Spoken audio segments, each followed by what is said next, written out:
Ever since men were able to think, they have been wondering what this universe really is and how it came to be there. And, very roughly, two views have been held. First, there's what is called the materialist view. People who take that view think that matter and space just happen to exist, and always have existed, nobody knows why, and that the matter, behaving in certain fixed ways, has just happened, by a sort of fluke, to produce creatures like ourselves who are able to think. By one chance in 1,000 something hit our sun and made it produce the planets, and by another 1,000th chance the chemicals necessary for life, and the right temperature, occurred on one of these planets, and so some of the matter on this earth came alive, and then, by a very long series of chances, the living creatures developed into things like us. The other view is the religious view. 3. According to it, what is behind the universe is more like a mind than it is like anything else we know. That is to say, it is conscious, and has purposes, and prefers one thing to another.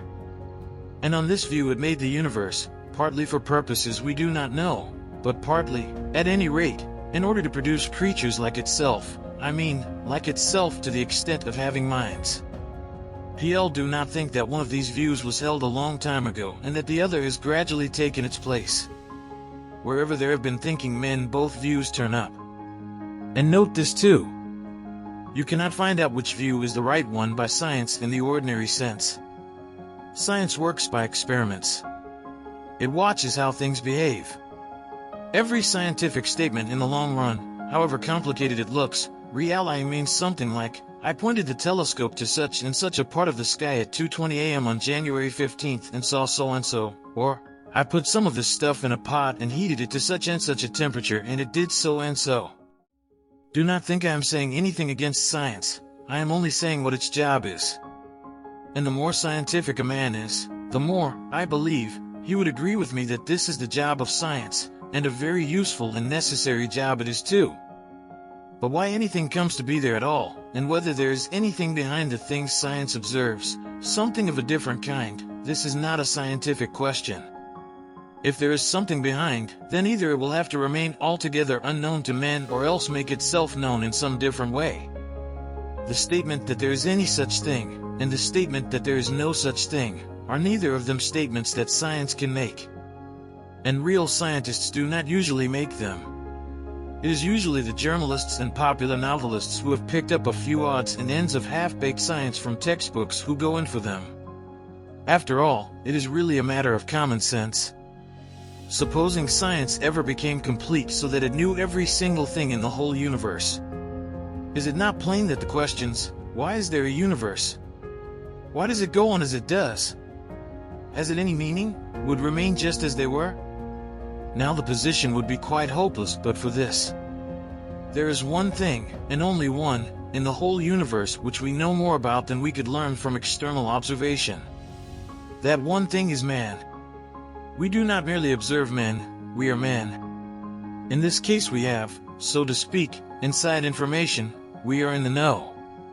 And because of that, we know that men find themselves under a moral law, which they did not make, and cannot quite forget even when they try, and which they know they ought to obey. Notice the following point. Anyone studying man from the outside as we study electricity or cabbages, not knowing our language and consequently not able to get any inside knowledge from us, but merely observing what we did, would never get the slightest evidence that we had this moral law. How could he? For his observations would only show what we did, and the moral law is about what we ought to do. In the same way, if there were anything above or behind the observed facts in the case of stones or the weather, we, by studying them from outside, could never hope to discover it. The position of the question, then, is like this. We want to know whether the universe simply happens to be what it is for no reason or whether there is a power behind it that makes it what it is. Since that power, if it exists, would be not one of the observed facts but a reality which makes them, no mere observation of the facts can find it. There is only one case in which we can know whether there is anything more, namely our own case. And in that one case we find there is. Or put it the other way round. If there was a controlling power outside the universe, it could not show itself to us as one of the facts inside the universe, no more than the architect of a house could actually be a wall or staircase or fireplace in that house. The only way in which we could expect it to show itself would be inside ourselves as an influence or a command trying to get us to behave in a certain way. And that is just what we do find inside ourselves. Surely this ought to arouse our suspicions? In the only case where you can expect to get an answer, the answer turns out to be yes, and in the other cases, where you do not get an answer, you see why you do not. Suppose someone asked me, when I see a man in a blue uniform going down the street leaving little paper packets at each house, why I suppose that they contain letters? I should reply, because whenever he leaves a similar little packet for me I find it does contain a letter. And if he then objected, but you've never seen all these letters which you think the other people are getting, I should say, of course not, and I shouldn't expect to, because they're not addressed to me. I'm explaining the packets I'm not allowed to open by the ones I am allowed to open. It is the same about this question. The only packet I am allowed to open is man. When I do, especially when I open that particular man called myself, I find that I do not exist on my own, that I am under a law, that somebody or something wants me to behave in a certain way.